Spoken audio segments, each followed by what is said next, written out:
হযরত জাবের রাদিয়াল্লাহু তাআলা আনহু বর্ণনা করেন, আমি রাসূলুল্লাহ সাল্লাল্লাহু আলাইহি ওয়াসাল্লামকে ইরশাদ করিতে শুনিয়াছি যে, জান্নাতীরা জান্নাতের মধ্যে খাবার খাইবে এবং পান করিবে, কিন্তু না থুতু আসবে, না পেশাব পায়খানা আসবে, আর না নাক পরিষ্কার করার প্রয়োজন হইবে।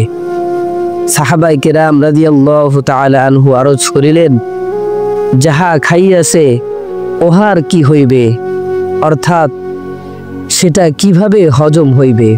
তিনি ইরশাদ করিলেন, ঢেকুর আসিবে এবং মিশকের ঘামের ন্যায় ঘাম হইবে, অর্থাৎ খাদ্য গ্রহণের পরিণতিতে যাহা বাহির হইয়া উহা ঢেকুর ও ঘামের মাধ্যমে বাহির হইয়া যাইবে।